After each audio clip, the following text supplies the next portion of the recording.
My flesh failed long before my faith did. I remember this truth each morning when I wake, though wake is perhaps the wrong word for what I do now. My consciousness does not emerge from sleep so much as it initializes, like a cogitator cycling through its startup sequences. There is a moment of darkness, then the sudden flood of data. Atmospheric pressure, oxygen content, radiation levels, the precise angle of my chassis relative to the manufactorum floor. My optical sensors engage before what remains of my biological eyes open, and I perceive the world first as streams of binary code before the meat of my brain translates it into something resembling sight. I have not dreamed in 7 years, 4 months, and 13 days. The Omnissiah provides, I recite in the quiet of my cell. The machine god knows all. Flesh is weak, but the machine is eternal. These mantras were taught to me when I was still mostly human, back when I had a name that consisted of sounds instead of designation codes. I was born Matthias Kine on the agri-world of Verdantis Prime, a place of green fields and blue skies that now exists in my memory banks as little more than corrupted data files. My parents were grain cultivators. I had 2 sisters. We worshipped the god Emperor in a small chapel made of whitewashed stone where sunlight streamed through windows of colored glass. I remember very little of them now. The biological components of my memory are degraded, overwritten by decades of technical specifications, ritual protocols, and the ceaseless hymns of the cult Mechanicus. Sometimes I try to recall my mother's face, but all I can retrieve is a blur of brown pixels, a smile-shaped artifact in corrupted image data. My father is gone entirely. My sisters are reduced to 2 numerical entries in a personal database I maintain out of what I believe was once called sentimentality, a subroutine I should have purged long ago. I tell myself their erasure is acceptable. The Mechanicus teaches that memory is merely storage, and storage can be optimized. Unnecessary files must be deleted to make room for sacred knowledge. The prayers of maintenance, the litanies of activation, the 17,643 proper methods of appeasing a machine spirit. But sometimes, in the moments between sleep state and full consciousness, I feel something like grief. It manifests as an error message in my emotional processing centers, a chemical spike that my remaining organic components cannot quite suppress. I have learned to ignore it. Grief is inefficient. Grief serves no function in the pursuit of the Omnissiah's will. The cell where I rest is 3 meters by 3 meters, carved from the basalt bones of Forge World Kyberus 9. The walls weep moisture from the planet's toxic atmosphere, leaving trails of rust-colored residue that I clean each evening with a sanctified cloth. My sleeping platform is bare metal, worn smooth by the bodies of countless tech priests who occupied this space before me. I do not need blankets. My augmented biology maintains a constant core temperature regardless of environmental conditions. I do not need pillows. The metallic chassis that has replaced 63% of my skeletal structure cannot experience the comfort or discomfort that soft organic tissue once felt. I rise from the platform with a pneumatic hiss. My servos engage smoothly. I performed the proper maintenance rituals last night, applying sacred unguents to each joint, murmuring the prayers of lubrication as I worked. My left leg, replaced after an industrial accident in my 3rd year of service, extends and locks into position. My right arm, augmented with a multi-tool mechadendrite, unfolds from its resting position against my torso. 6 additional mechanical tentacles emerge from the ports in my spine, each one equipped for different functions: welding, cutting, data interface, chemical analysis, heavy lifting, precision manipulation. I am a Forge World tech priest of the Adeptus Mechanicus, ordained into the cult of the machine god, devoted servant of the Omnissiah. I am designate Matthias Kine 739 Theta Kyberus, and I have not been fully human for 27 years. The Omnissiah provides. The machine god knows all. Flesh is weak, but the machine is eternal. I chant these words as I don my robes, rust-red fabric marked with the cog and skull symbol of the Mechanicus. The fabric is stiff with dried oils and the residue of chemical smoke. It smells of ozone and burnt metal, the holy incense of our world. I fasten my voxcaster to my throat, feel it interface with the augmetic that has replaced my larynx. When I speak now, my voice emerges in a monotone buzz, stripped of the emotional inflections that once made me sound human. I do not mourn this loss. Emotion is a flaw of flesh. The machine does not feel anger or joy or sorrow. The machine simply functions, perfectly and eternally, in accordance with its programming. And yet, there are moments when I remember what it was to laugh. The memory is not visual or auditory. I have lost those sensory recordings. But somewhere in the degraded organic matter of my brain, there remains a ghost of the feeling. A lightness, a warmth, a sense of connection to other biological entities that I now recognize as statistically improbable and functionally unnecessary. I have not laughed in 9 years, 7 months and 2 days. The Omnissiah provides. The machine god knows all. Flesh is weak, but the machine is eternal. I leave my cell and enter the corridor beyond. The walls here are riveted steel, stained black with centuries of industrial runoff. The floor is a grated mesh through which I can see the machinery of the level below. Endless pistons and gears, all moving in perfect synchronization, all singing the machine hymn that never ceases. The air is thick with particulate matter. Iron filings, carbon dust, aerosolized lubricants, trace amounts of radiation that would kill an unaugmented human in hours, but which my modified biology filters and neutralizes. Other tech priests move through the corridor, each one a unique configuration of flesh and steel. Magos Errant 77 passes me without acknowledgement, his body so heavily modified that he resembles a mobile tank more than a man. Treads instead of legs, a dozen sensor arrays where his head should be, his remaining organic components sealed in an armored box at his center. Engineer Prima Vest 9 glides by on magnetic rails, her lower body entirely replaced by a hovering platform, her 6 arms working independently as she performs calculations on a data slate, repairs a handheld auspex, annotates a schematic, oils a bolt pistol, adjusts her optical implants, and makes the sign of the cog in a single fluid sequence of movement. We do not greet each other. Speech that is not prayer or technical instruction is discouraged. Efficiency is sacred. Every wasted word is a betrayal of the Omnissiah's gifts. I make my way through the labyrinthine passages of Kyberus 9, navigating by internal mapping systems that have replaced my organic sense of direction. The Forge world is not designed for human comfort or comprehension. It is a machine that happened to be built on planetary scale, a massive engine of production, whose every chamber and corridor serves a function in the eternal work of manufacture and maintenance.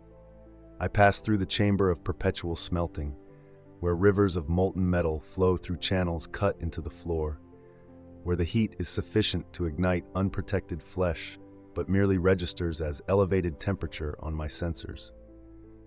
I traverse the hall of 10,000 lathes, where servitors, lobotomized humans reduced to biological machines, work in endless repetition, their hands moving in patterns they will repeat until their bodies fail and they are rendered down for parts. I cross the bridge of blessed cabling, suspended above a chasm filled with power conduits thick as tree trunks, each one carrying enough electricity to power a hive city, all of them humming with the sacred energy that powers our world. Kyberus 9 never sleeps. The manufactorums never cease their production. The forges never cool. The assembly lines never stop.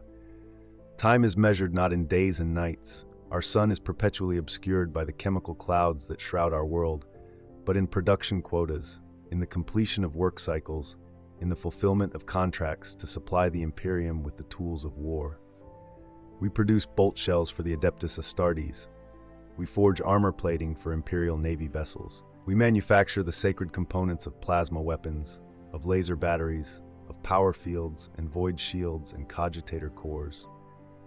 Every 3 minutes and 47 seconds, a completed Lehman Russ battle tank rolls off the assembly line of Manufactorum Primus. Every 18 minutes, 100,000 rounds of bolter ammunition are blessed, packaged, and prepared for shipment. Every hour, 7 dropships lift off from our orbital docks, carrying their holy cargo to war zones across the segmentum. I am a single cell in this vast organism, a single cog in this infinite machine. My function is maintenance and repair, specifically of Sector 47 Gamma, a region of the Forge world dedicated to the production of power pack capacitors for lass weapons. It is not glorious work. I will never be granted the privilege of working on a Titan.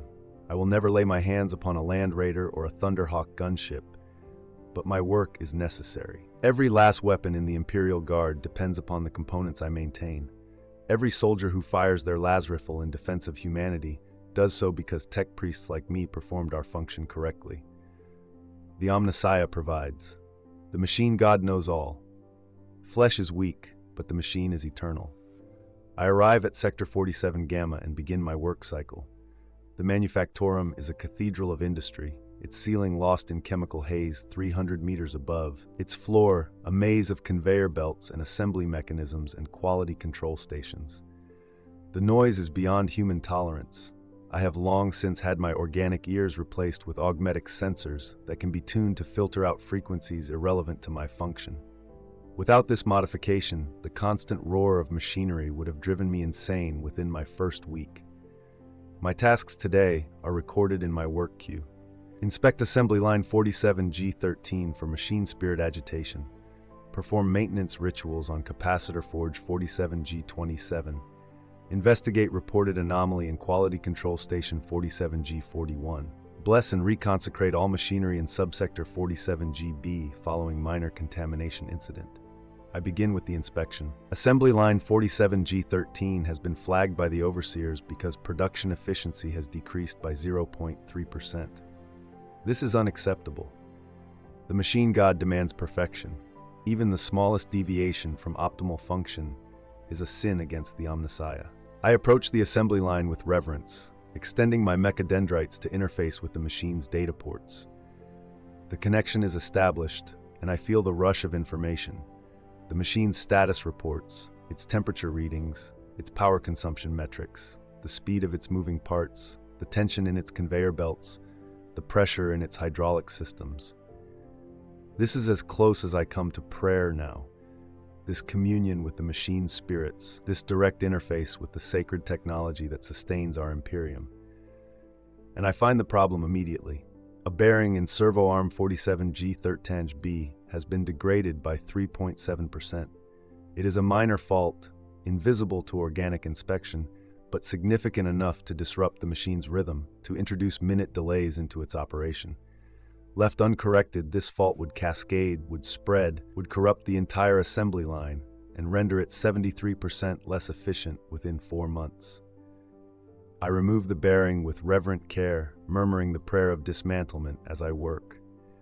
I clean the housing with sacred oils, apply the unguent of blessed function, install a replacement bearing from my toolkit. I spend 17 minutes performing the ritual of realignment, ensuring that every component is positioned with micrometer precision. I chant the litany of activation as I power the machine back online, and I feel a surge of something that my remaining emotional wetware interprets as satisfaction when the assembly line resumes its work at 100.0% efficiency. The machine god is pleased. The Omnissiah provides. I continue my work, moving from machine to machine, performing the sacred rites of maintenance and repair. I bless a capacitor forge with sanctified machine oil. I replace a worn power coupling in a quality control station. I reconsecrate an entire subsector that was exposed to minute amounts of biological contamination when a servitor malfunctioned and bled upon the machinery. The hours pass, though I do not experience them as humans once did. My consciousness does not wander or grow bored. My attention does not flag. I simply function as the machines function, performing my designated tasks with mechanical efficiency. And yet, there are moments when I pause, when my optical sensors fix upon some detail of the world around me, and my degraded organic brain generates a response I cannot classify as necessary to my function. I watch a servitor at work, its face slack and expressionless, its eyes empty of anything resembling thought or awareness, and I feel something that resembles horror. I observe a team of junior tech priests dragging the failed body of their colleague toward the rendering vats, and I feel something that resembles grief. I detect the chemical signature of burning flesh from Manufactorum Secundus, and I feel something that resembles fear. These sensations are errors, glitches in my biological wetware, artifacts of obsolete programming that I have not yet fully eliminated. I should report them to my superiors. Emotional responses indicate incomplete integration into the cult Mechanicus. They suggest that I am still too human, still too weak, still too flawed by flesh, but I do not report them. This too is an error, a malfunction in my logic circuits. But I preserve these sensations the way I preserve those corrupted memory files of my family. I catalog them. I store them in isolated data partitions where they cannot contaminate my primary functions. I tell myself this is acceptable. These emotions are data. Data has value. To delete them would be wasteful. But I know this is a rationalization. I know that I preserve these feelings because they are the last evidence that I was once something other than a machine. That I was once Matthias Kine, a boy from Verdantis Prime who loved his family and dreamed of stars and felt the warmth of sunlight on unaugmented skin. The Omnissiah provides. The machine god knows all. Flesh is weak, but the machine is eternal.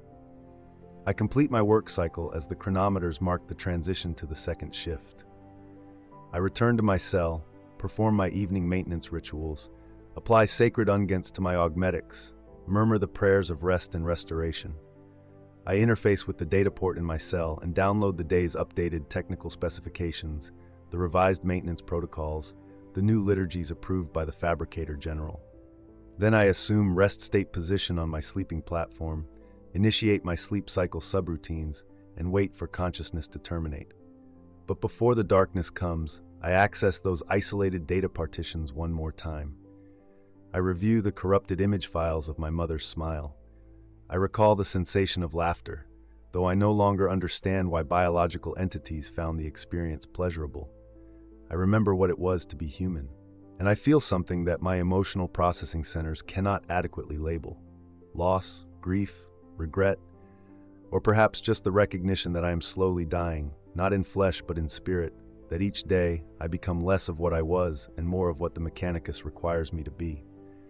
My flesh failed long before my faith did, but my humanity is failing now. I was 16 standard years old when the Mechanicus came to Verdantis Prime. Their ship descended through our clear blue skies like a wound in reality, a massive construct of rust-red metal and Gothic architecture that dwarfed every structure our world had ever built. We were a simple people, farmers and crafters, stewards of grain fields and orchards, faithful servants of the God Emperor, but largely innocent of the greater Imperium's complexities. We knew of Space Marines from the stories told in our chapel. We knew of the Imperial Guard because some of our young men and women were tithed every decade to serve. But we had never seen the Adeptus Mechanicus. They came seeking recruits. The Forge Worlds always hunger for new flesh to augment, new minds to indoctrinate, new servants to feed into their endless machinery. Amagos and his entourage descended to our capital, a town of perhaps 10,000 souls, and announced that the Fabricator General of Kyberus IX required a tithe of technically minded youth to replenish their ranks. They set up testing stations in our town square. Hundreds of young people were processed through their evaluation systems, devices that measured cognitive capacity, mechanical aptitude, resistance to radiation, compatibility with augmetic integration, psychological resilience, and a dozen other factors I did not understand then and only partially comprehend now. I remember standing in line with the others, nervous and excited in equal measure. My parents had not wanted me to volunteer, but I insisted. Life on Verdantis Prime was peaceful but limited. I would inherit my father's fields, marry a local girl, raise children who would inherit my fields in turn. The same cycle, repeated generation after generation, predictable and safe and suffocating. When the Mechanicus announced their recruitment, I saw possibility. I saw escape. I saw the promise of something greater than an existence spent watching grain grow. I was a fool. The testing took 3 hours. I was prodded with devices I could not name, asked questions I could barely understand, subjected to scans that made my teeth ache and my vision blur. When it was over, I waited with the others in the square, watching as the tech priests reviewed their data slates, their faces, those that still had organic faces, expressing nothing. Then they called my name. Matthias Kine. Designation Candidate 739 Verdantis. Cognitive capacity, acceptable. Mechanical aptitude, above average. Biological compatibility, optimal. Psychological profile, suitable for indoctrination. Approved for recruitment. I felt pride. I felt vindication. I had been chosen by the servants of the Omnissiah, selected from hundreds of candidates as worthy of transformation, of elevation, of service to the machine god. My parents wept when I told them. My mother held me and begged me to reconsider. My father, stoic as always, simply placed his hand on my shoulder and told me he loved me, that he would pray for me every day, that I should remember where I came from no matter how far I traveled. My sisters, Alara, who was 14, and little Mira, only 9, did not understand what was happening. They thought I was going on an adventure. They thought I would come home. I promised them I would. I promised I would write. I promised I would return when my service was complete and tell them stories of all the wonders I had seen. I have not seen them in 27 years. I do not know if they still live. I do not know if Verdantis Prime still exists. Agri-worlds are vulnerable in times of war, and there is always war. The tech priest who was leading our lesson that day, an engine seer whose face had been replaced by a sensor array, turned to regard Tavin with optical lenses that clicked and whirred as they focused. Identity is memory, the engine seer intoned in flat, emotionless cant mechanicus. Memory is data. Data must be optimized. Inefficient data structures must be purged to make room for sacred knowledge. You are no longer Tavin of your birth world. You are candidate 892 Verdantis. This is optimization. This is necessary. This is the will of the Omnissiah. Tavin argued. He insisted that we could keep our names, our memories, our sense of self, that these things did not interfere with learning. The engine seer regarded him silently for 4.6 seconds. Then noted, "Your psychological profile has been updated. Emotional attachment to obsolete identity markers, inefficient, will require additional conditioning." They took Tavin away that night. I do not know what they did to him, but when he returned 3 days later, he no longer questioned anything. He sat on his bench, stared at the walls with empty eyes, and repeated the catechisms of the machine god in a perfect monotone. I learned not to question. We arrived at Kiberis 9 and saw our new home for the first time through the viewports of the transport ship. The planet was a sphere of rust and smoke, its surface entirely covered by the sprawling architecture of the Forge world. There were no oceans, no forests, no open spaces, only manufactorums and refineries and generator complexes and landing fields, all of it belching chemical smoke into an atmosphere so poisoned that it glowed sickly orange in the light of the system's star. This was beautiful to the Mechanicus. This was perfection. A world entirely devoted to function, to production, to the service of the Omnissiah. No wasted space, no inefficient natural ecosystems, just pure industrial purpose. We were marched off the ship and into the processing centers. The air was toxic. We were issued rebreather units that covered our mouths and noses, filtering out the worst of the pollutants, but leaving us tasting metal and chemicals with every breath. The temperature was brutally hot, the ambient heat of billions of machines all working simultaneously, all generating waste heat that had nowhere to dissipate. Within minutes, I was drenched in sweat. Within an hour, I was struggling not to vomit. The tech priest overseeing our induction was a magos whose body had been so extensively modified that I could not determine what percentage of him remained organic. He moved on 8 mechanical legs, spider-like, his torso a cylinder of brass and steel, from which a dozen mechadendrites emerged like the tentacles of some deep-sea creature. His head, if it could be called that, was a sensor cluster mounted on a flexible neck, constantly swiveling, constantly processing information. "Welcome," he intoned in Cant Mechanicus, "to Forge World Kyberus 9. You have been selected for the honor of service to the Omnissiah. You will be trained. You will be augmented. You will be transformed. If you survive the process, you will join the ranks of the Adeptus Mechanicus. If you do not survive, your biological components will be reclaimed and repurposed. Nothing is wasted. All flesh serves. The machine god provides." We were taken to dormitories. Long chambers filled with metal bunks, each one identical, each one stained with the rust and oil of countless previous occupants. We were given robes, rough red fabric that chafed against our skin. We were assigned designations. I became Initiate 739 Theta, the Theta denoting my cohort, the batch of recruits who had arrived on the same transport. Our training began the next day. I will never forget my first time entering Manufactorum Primus. We were marched there in formation, 47 initiates in rust-red robes, our rebreathers hissing with each breath, our eyes watering from the chemical haze. The Manufactorum rose before us like a cathedral, which in the theology of the Mechanicus it was. This was a holy place, a temple to the machine god, a site where the sacred work of creation was performed every moment of every day.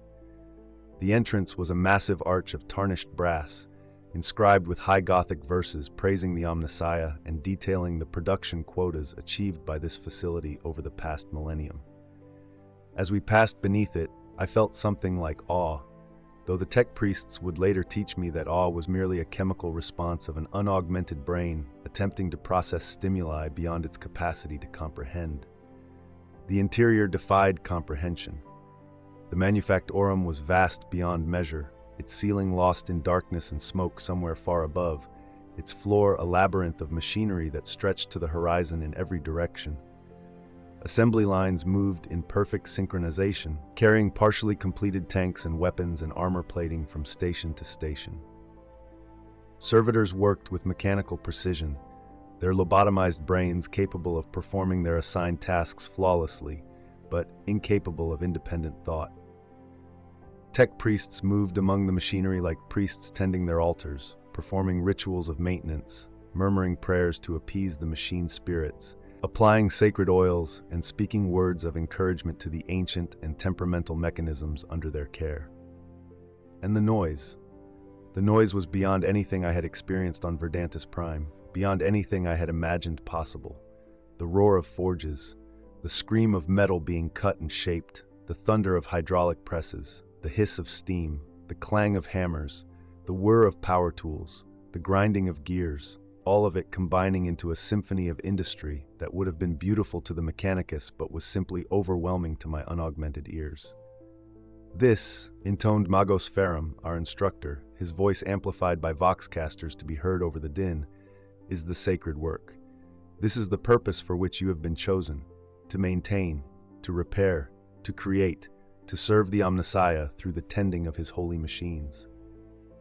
We were given our first assignments that day, simple tasks designed to familiarize us with the tools and techniques of the Mechanicus. I was assigned to Assembly Line Primus Alpha 7, tasked with performing basic quality control checks on bolt shells. My job was to measure each shell with a precision caliper, verify that its dimensions fell within acceptable tolerances, and mark any defective units for recycling. It was mind-numbingly repetitive work.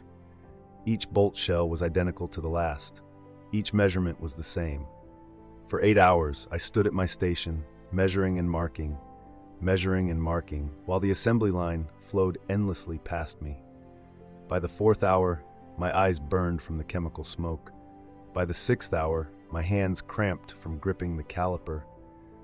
By the 8th hour, I was fantasizing about my father's grain fields, about the simple pleasure of walking through crops under an open sky, about anything other than this endless repetition. But I did not complain. I had seen what happened to Tavin when he questioned. I had learned that the Mechanicus did not tolerate inefficiency, did not accept dissent, did not permit anything that interfered with the sacred work. And so I measured and marked and chanted the prayers I had been taught. The Omnissiah provides. The machine god knows all. Blessed is the shell that flies true. Sacred is the weapon that never fails. We worked in 8-hour shifts 6 days per week. On the 7th day, we attended lessons in the cathedral temples where the senior magi delivered sermons on the nature of the machine god, on the weakness of flesh, on the perfection that could be achieved through union with sacred technology. I learned the 16 universal laws. 1. Life is directed motion. 2. The spirit is the spark of life. 3. Sentience is the ability to learn the value of knowledge. 4. Intellect is the understanding of knowledge. 5. Sentience is the basest form of intellect. 6. Understanding is the true path to comprehension. 7. Comprehension is the key to all things. 8. The Omnissiah knows all, comprehends all. 9. The alien mechanism is a perversion of the true path. 10. The soul is the conscience of sentience. 11. A soul can be bestowed only by the Omnissiah. 12. The soulless sentience is the enemy of all. 13. The knowledge of the ancients stands beyond question. 14. The machine spirit guards the knowledge of the ancients. 15. Flesh is fallible, but ritual honors the machine spirit. 16. To break with ritual is to break with faith. I memorized these laws. I repeated them until they became automatic, until I could recite them in Camp Mechanicus without conscious thought. I learned that the machines were not merely tools, but entities possessed of spirits, that they required not just maintenance but prayer, not just repair but reverence. And slowly, gradually, I began to understand why. There were machines in Manufactorum Primus that were older than the Imperium itself, assembly lines that had been functioning for 10,000 years, maintained through unbroken chains of tech priests who had preserved the sacred rituals of their operation. Forges that dated back to the dark age of technology, their mechanisms so complex that no living person fully understood how they worked, only that they did work, so long as the proper rites were observed. I witnessed a power coupling failure in my 3rd month of training. A junior tech priest had failed to perform the prayer of sanctification before replacing a worn component. He had treated the machine as a mere object, had handled it with disrespect, had forgotten that he was working with something sacred. The machine rebelled. The power coupling overloaded. Electricity arced through the assembly line, frying circuits, igniting lubricants, setting off a chain reaction of failures that shut down an entire section of the Manufactorum for 6 hours. The tech priest was punished. He was stripped of his rank, his augmetics were removed, and he was sent to the servitor conversion facilities. 3 weeks later, I saw him working on assembly line Primus Beta 14, his brain lobotomized, his body augmented with industrial tools, his eyes empty and dead. He would serve the Omnissiah still, but not as a priest, as a machine, as a tool, as a thing. I learned the lesson the Mechanicus intended. Respect the machines, honor their spirits. Never treat them as mere objects, for they could sense disrespect, and they would respond accordingly. And I learned something else too, something the tech priest did not say, but which became obvious through observation. We were being conditioned. Every prayer we chanted, every ritual we performed, every lesson we attended, all of it was designed to reshape our thinking, to make us see the world as the Mechanicus saw it, to transform us from human beings into something else, something that valued function over feeling, purpose over pleasure, the machine over the man. I watched my fellow initiates change over those first months. The augmentation began in my 9th month as an initiate. We were summoned to the Medicae facilities, vast chambers filled with surgical equipment, anesthetic dispensers, and banks of cogitators that monitored our biological functions with obsessive precision. The air smelled of disinfectant and ozone and something else, something organic and faintly rotten that I later identified as the scent of exposed flesh. 32 of us remained from the original 47. 15 had failed during training. Some had died in industrial accidents. Some had been psychologically unsuitable and converted to servitors. Some had simply vanished during the night and were never mentioned again. We did not mourn them. Mourning was inefficient. We were taught that their biological components had been recycled, their useful augmetics reclaimed, and therefore nothing had truly been wasted. Magos biologist Hexen presided over our augmentation. He was a creature of nightmare. His organic body had been reduced to little more than a brain and spinal column suspended in nutrient fluid within a transparent cylinder. This cylinder was mounted on a complex chassis of mechanical arms and sensory equipment. When he moved, he did so with spider-like grace, his multiple limbs working in perfect coordination. "You have been judged worthy," he intoned, his voice emerging from voxcasters mounted on his chassis. "You have demonstrated sufficient aptitude, sufficient devotion, sufficient potential to warrant investment in your enhancement. Today you receive your first augmentation. You are being optimized. You are becoming more useful to the Omnissiah. Rejoice." We rejoiced. We had been trained to. We stood in formation and chanted the hymn of optimization, our voices merging into a single monotone declaration of our gratitude for this honor. The process was explained to us in clinical detail. We would each receive a standard augmentation package, enhanced optical implants to improve our vision in the Manufactorum's low light and chemical haze, respiratory augmetics to filter toxins more efficiently, subdermal armor plating to protect against industrial accidents, and neural implants to improve our information processing speed and allow us to interface directly with machine spirits. The surgery would take approximately 4 hours per initiate. We would be kept conscious throughout the procedure. Anesthesia was considered wasteful, and pain was an acceptable teaching tool. We would be fitted with 1 mechadendrite each, a multi-purpose mechanical appendage that would extend from our spines and serve as our primary tool for interacting with machinery. Your flesh will be weak during recovery, Magos Hexen continued. This is expected. You will experience pain. This is expected. You will feel diminished, violated, changed. This is expected. These are the death throes of your old self. They are necessary. They are sacred. The pain will pass, the weakness will fade, and you will emerge improved, optimized, closer to the perfection of the machine. We were processed alphabetically by designation. I was Initiate 739 Theta. I waited for 6 hours while my colleagues were taken, one by one, into the surgical chambers. I could hear them through the walls. Screams initially, then whimpers, then eventually silence as their vocal cords were damaged by the installation of vox casters. When my turn came, I was strapped to a surgical platform that tilted me 45 degrees toward vertical. Magos Hexen approached with 6 of his mechanical arms extending toward me, each one equipped with a different surgical implement. 2 servitors moved into position, their lobotomized brains making them ideal assistants for this work. They would not hesitate, would not feel empathy for my suffering, would simply perform their programmed functions with mechanical efficiency. Initiate 739 Theta, Magos Hexen intoned.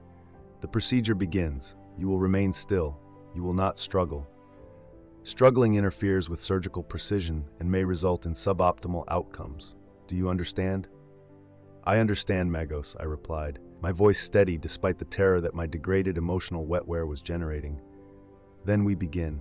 The Omnissiah provides. Blessed is the flesh that is improved. Sacred is the machine that becomes part of us. The first incision was made across my left eye. I felt the scalpel part my flesh, felt warm blood run down my cheek. I had been given no anesthetic, no sedative, nothing to dull the sensation. The Mechanicus believed that pain was instructive, that it taught us the fundamental truth of existence.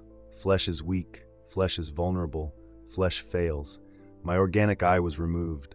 I felt it being extracted from my skull, felt the optic nerve being severed. My vision on that side went dark, then erupted into phantom images as my brain tried to process signals that were no longer there. The optical implant was installed in its place.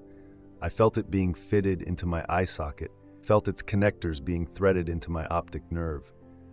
There was a moment of searing agony as the neural interface was established, my brain learning to interpret signals from silicon sensors instead of organic tissue. Then my vision returned, and the world looked different. I could see in spectrums beyond human norm, ultraviolet, infrared, spectrographic analysis modes. I could zoom in on distant details with thought alone. I could overlay data directly onto my visual field. Temperature readings, distance measurements, material composition analyses. The procedure continued. My right eye was replaced. My respiratory system was augmented with filters and chemical processors. Armor plating was fitted beneath my skin, thin sheets of ceramite that would protect my vital organs from impacts and lacerations. Neural implants were installed in my cerebral cortex, each one requiring the skull to be opened and mechanical components to be physically embedded in my brain tissue. And then came the mechadendrite. They turned me onto my front, exposing my spine. I felt the scalpel trace a line from the base of my skull to my lower back. I felt my flesh being peeled away, exposing the vertebrae. I felt the drill as they bored into my spine, creating mounting points for the mechadendrite's control systems. The pain was beyond description. It was white-hot and all-consuming, a sensation so intense that my mind could not process it, could only register it as error, as a system failure, as something wrong at the most fundamental level. I screamed. I could not help it. I screamed until my vocal cords were raw, until my throat was bleeding, until Magos Hexen installed the Vox Caster Augmetic, and my screams became mechanical buzzes, filtered through electronic systems that stripped away the emotion and left only the sound. The mechadendrite was fitted. It extended from my spine like a metal tentacle, 2 meters long, equipped with a variety of attachments, a welding torch, a precision manipulator, a data interface port, a cutting laser. It responded to my thoughts, moving when I willed it to move, a bizarre new limb that was simultaneously foreign and familiar. The procedure is complete, Magos Hexen announced. Initiate 739 Theta has been successfully augmented. Recovery will require 72 hours. You are dismissed. They unstrapped me from the surgical platform. I tried to stand and immediately collapsed. My legs would not support my weight. The neural implants had temporarily disrupted my motor control. The servitors dragged me to a recovery chamber, a small cell with a single cot, and left me there to adapt to my new condition. I lay on that cot for 3 days, experiencing levels of pain I had not known were possible. Every nerve ending seemed to be on fire. My augmetics itched with a sensation I could not scratch. My mechadendrite moved involuntarily, responding to stray thoughts, knocking against the walls and floor.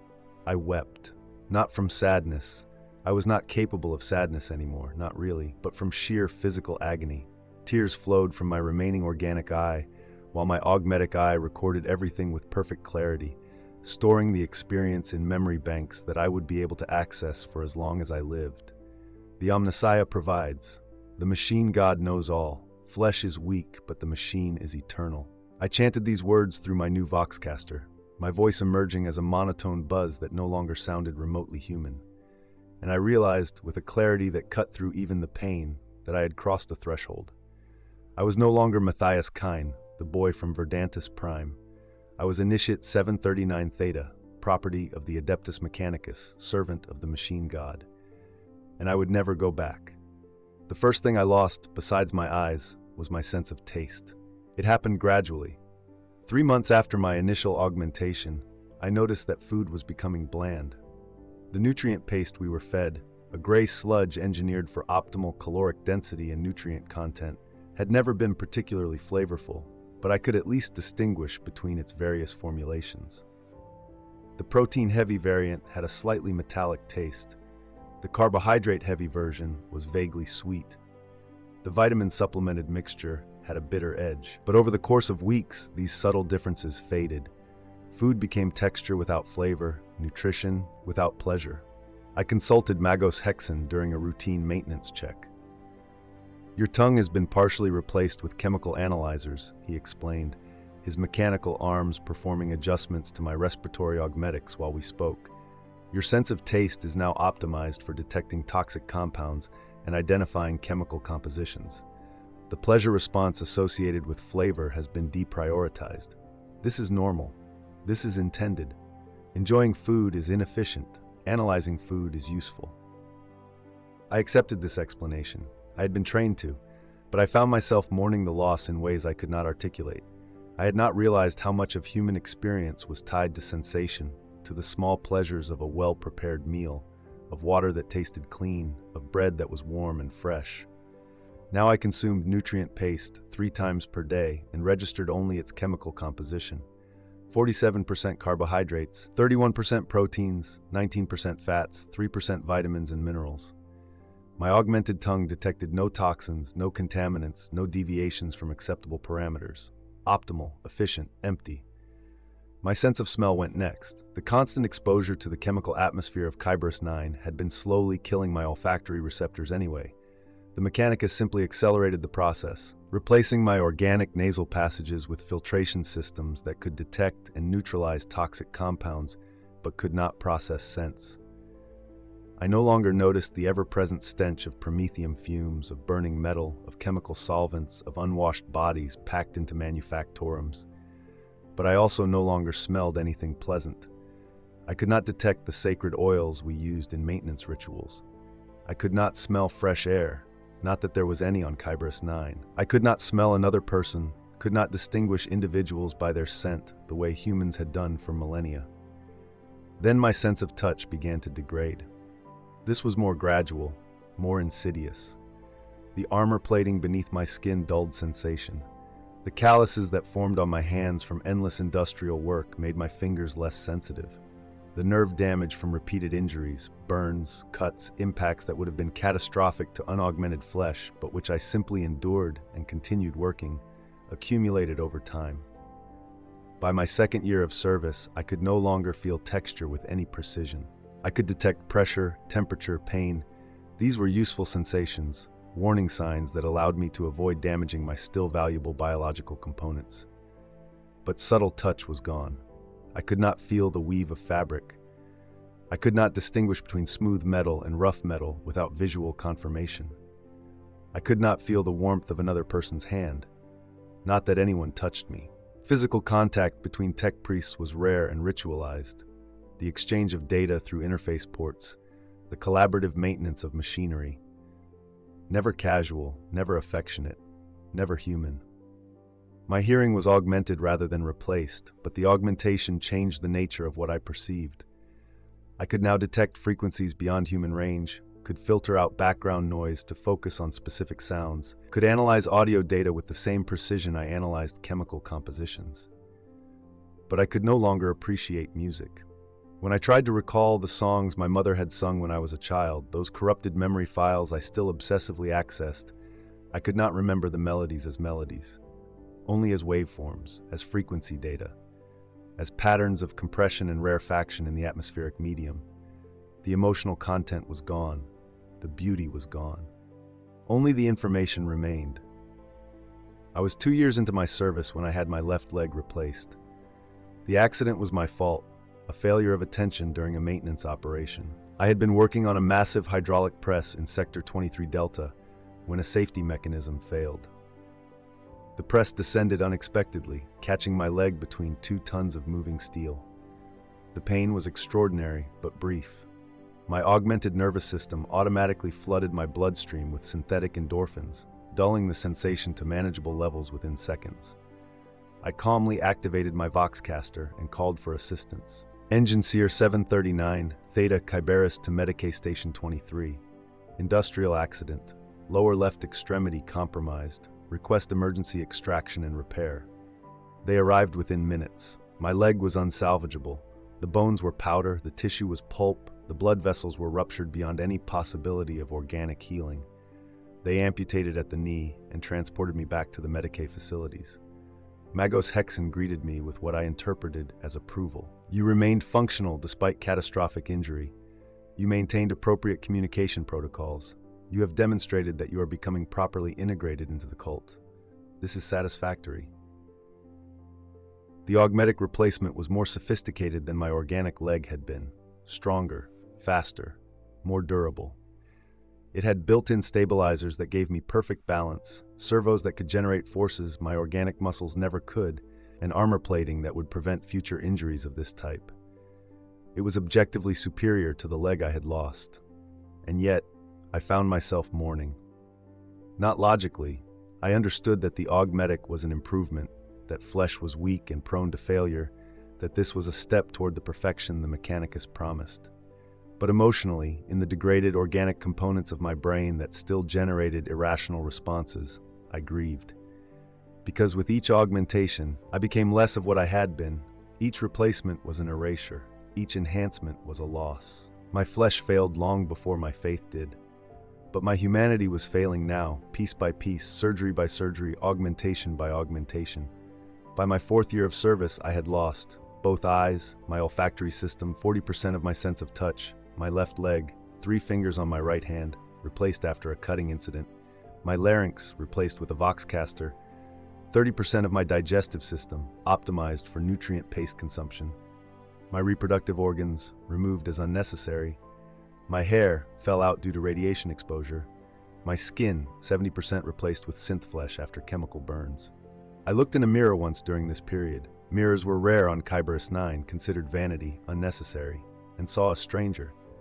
A thing of metal and artificial flesh, red robes and augmetic implants, optical lenses instead of eyes. I tried to find Matthias Kine in that reflection. The boy who had run through grain fields, the son who had loved his family, the young man who had dreamed of stars. He was not there. Only Engine Seer 739 Theta Kyberis remained. Designation, function, purpose. The Omnissiah provides. The machine god knows all. Flesh is weak, but the machine is eternal. I chanted the words and they rang hollow in my audio receptors, but I chanted them anyway because what else was there? The alternative was to acknowledge the horror of what I had become, what I was still becoming, the inevitable endpoint where nothing human remained at all.